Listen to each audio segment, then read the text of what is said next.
Good day po sa ating lahat, mga ka-life coach and PNP personnel. At ngayon po ay tatalakayin natin ang ating lesson sa week 51 na po tayo. Ano ho? At ang topic po natin is about taming of our tongue. Okay. May isang hari na isang araw sila ay nangangaso at sabi niya sa kanyang mga tauhan, bibigyan ko kayo ng premyo kahit ano ang hihingin niyo if you can bring me the best part and the worst part ng isang hayop na inyo mahuhuli. Kaya ang kanyang mga tauhan dahil sa gantimpala na ipinangako ng kanilang king ay nagunahan ngayon na maghanap ng kahit na anong hayop na kanilang ah, mahuhuli. At mayroong dali-dali na excited na bumalik. At ang kanyang kinuha ay ang heart. Okay? At ang kanyang pag-explain sa kanyang mahal na hari, itong puso ay pwedeng maging mabuti at maging masama at the same time. So palakpakan yung kanilang mga tauhan, no? Kanilang mga kasama. Ngunit sabi ng hari, meron pa ba na pwede mag-share? At meron namang isa dala ay utak ng isang hayop. Sabi niya, ito ay nakakapag-isip ng pinakamagandang bagay sa buong mundo. At ito rin ay pwedeng mag-isip ng masama sa ibang hayop o ibang kung sa tao ay sa tao. No? At palakpakan na naman yung mga tauhan. No? Ngunit isang tauhan, ang hapong-hapo na dumating, sabi niya, mahal na hari, ang dala ko ay ang dila. At sabi niyang, mahal na hari, okay, explain mo kung papaano yan ang pinaka-best and worst na part ng isang hayop o kung sa tao man. Sabi niya, sapagkat itong dila ay pwedeng magkunwari na magbigay papuri sa isang tao at pwedeng maging mabuti din na mag-encourage sa ibang tao. So in short, ang nanalo po ay yung pangatlo. Sabi niya, sapagkat itong dila ay pwedeng, kunyari kaibigan mo, kunyari ay maganda sasabihin, ngunit pinarin ka masamang mag-curse o magbigay sumpa sa kung sino mang kaibigan, kapamilya, or kapwa. Okay? So kaya, ngayong araw, no, tatalakayin natin ang importance ng dila. Okay? So Matthew chapter 12 in verse 34, sabi, how could evil men like you speak what is good and right? For whatever is in your heart determines what you say. A good person produces good things from the treasury of a good heart, and an evil person produces evil things from the treasury of an evil heart. Now, in verse 36, it continues, and I tell you this, you must give an account on judgment day for every idle word. Meaning, every word na hindi po maganda at hindi po kaaya-aya, you will give an account. And then the words you say may either acquit you or condemn you. Di ba? Sa ating pong Miranda rights, ano ho, pinabasahan natin ang hinuhuli nating criminal, di ba? That they have the right to remain silent, whatever words, statement na sasabihin nila ay pwedeng gamitin pabor sa kanila or against sa kanila. Kaya in-advisean silang may karapatan silang manahimik. Okay? So, words could neither acquit or can condemn a person. Okay? So, now we have the first lesson. Okay? Ayon po sa ating manual. How do we tame our tongue then? Okay? First is getting our tongue under control. Kailangan na mayroon tayong disiplina to control our tongue. And no one can force you to say something unless otherwise loobin mo na ito'y sabihin or you are careful kung ano ang dapat mong hindi sabihin. Okay? So, ayan po, no, mahalaga na mayroon po tayong control sa atin. So, ano po ba ang mga bagay na pwedeng dapat bantayan natin na tayo maging maingat? Now, gossip. Okay? So, ito po yung common ngayon, di ba? Maritisan, ha? Betrays confidence and is not trusted. So, whoever a person whom you know na hindi maingat sa kanyang mga pananalita or rather, nakikipagmaritisan na, So it betrays a trust. So be careful about those people. Now, reckless, meaning basta na lang makapagsalita, hindi muna pinag-iisipan, hindi muna pinagbubulay-bulayan. No? And most likely, ang mga taong gumagawa nito, nakakapagsabi nito, ay yung mga maiinit ang ulo, o di kaya ay may problema, o di kaya ay nagulat. Okay? So reckless ang kanilang salita. No? And it hurts rather than heal. Okay? So, be reminded of it. Now, a third is deceitful or lying. No? Ito naman, it crushes the spirit and takes away dreams, joys, and dreams. No? It breaks relationship and it steals rather dreams. Now, importanteng ating pong bantayan dito ang ating sarili. Are we careful enough not to lie or part na ng buhay natin ang magsinungaling? Okay? So, careful dahil ito ay pwedeng mag-break ng relationship. No? How many times a person could lie para tawaging liar? Once lang, di ba? Okay? So, I think we are all guilty of this charge of lying. So, if you can discipline yourself and control your tongue not to tell lies.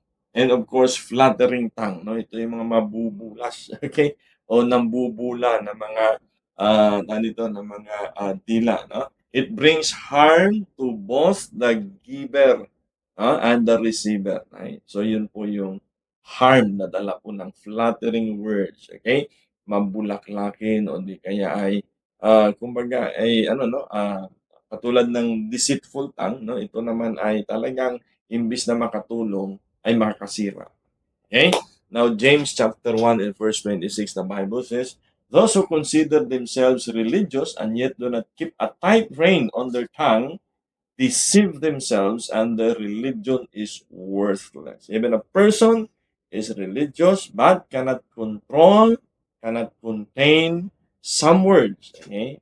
Pwede po silang mandaya. And ang dinadaya nila una ay kanilang mga setting. And this religion which he belongs is worthless. Now, ayon po yan kay James. Okay, Apostle James. Now, in Proverbs 20:19, a gossip betrays a confidence, so avoid anyone who talks too much. Right?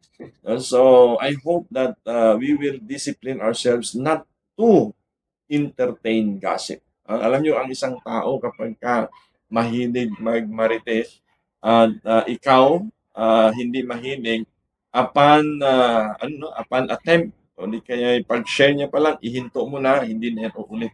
Okay? Pero kung alam ng mga marites na ikaw ay gustong-gusto rin makapagpakinig ng mga bagay na ito, ay uulitin nila at magiging suki ka pa nila. Okay? So, avoid. These people. Okay? So that it will not bring harm or break any relationship. Okay, no? So again, sabi pa din ng Proverbs chapter 12 verse 18, the words of a reckless pierce like swords. Okay? Diba kapag minsan mainit ang ulo mo kapag salita ka ng hindi mo pinag-isipan, no? And those words can hurt, even sa mga anak natin, sa asawa natin, no? Pagka medyo mainit yung ulo, grabe yung pressure sa trabaho, pag-uwi sa bahay, no? So ingatan natin yung mga salita natin. Think about it first. Okay? Think twice, thrice, 4 times bago natin sabihin. No? Sabi nga nila, much better daw sa isang tao na saktan mo physically kaysa sa salita. Dahil ang salita, kapag ka nabitiwan mo, ang sakit na iniiwan nito ay nananatili. No? Yung sugat, kapag ka yan ay gumaling, humilom, pwedeng mawala or mawala na ng remembrance. But the words, it pierces to the heart like what? Swords. But the tongue of the wise brings healing. Okay? So you can choose how you use your tongue. In fact, sabi ko nga, ikaw may control. Paano mo gamitin yan? Are you gonna use your tongue for healing or to pierce somebody's heart or to hurt someone? Okay? So be careful. Those who guard their lips preserve their life. Okay? So, mayroon po minsan kapag hindi maingat sa pananalita, di ba? O di kaya ay basta na lang makapag-tsismis, no? Na nagdadala ito ng kapahamakan, no? To the extent na pwedeng ikamatay ng isang tao kapag you falsely accuse a person. And I believe marami na po tayong narinig dito dahil lang sa tsismis, dahil sa sabi-sabi, o dahil sa false accusation, 'no? Meron pong, buhay na nawala, 'no? But when we guard our lips, it preserves lives. Okay? Now, second is we are accountable to God, no? For our words. That's for our words. Okay, sorry, no, no. But yeah, let us dedicate our tongue to God. No? Yan po ang pwede nating gawin. No? To dedicate our tongue to God. No, sa mga bata, no, minsan meron po tayong dedication, di ba? Kapag dinadala natin sa simbahan, hindi kaya bago yung bahay natin, we dedicate it to God. Bago sasakyan, we dedicate it to God. No, but mostly yung ating pong hila, no, sabi dito, we have to dedicate. Meaning, that the only words na po pwedeng sabihin ng tongue natin are those positive and words that would influence. No? Our minds and heart find expression through our tongue. No? So guard our thoughts and feelings. Okay? In Matthew chapter 12 in verse 36. Now the Bible says that, and I tell you, you must give an account on judgment day. For what? For every idle word. Idle means walang kabuluhan. Mga salitang walang kabuluhan. Okay? So ano itong mga salitang walang kabuluhan? Okay? Ito yung panlalait. Kasama na po yung pagmumura. Ano pa? Nandyan po yung mga salitang masasakit. Okay? Andyan yung mga salitang diba? Instead na healing, I hurt and dinadala. So, we have to be careful with these words. Now, why? Because the day will come that you and I will give an account. Okay? Mananagot tayo sa ating Panginoon. Okay? So, watch your word. Okay? Watch your word. Now, in Psalms chapter 19, in verse 14, may these words of my mouth and this meditation of my heart be pleasing in your sight, Lord, my rock and my redeemer.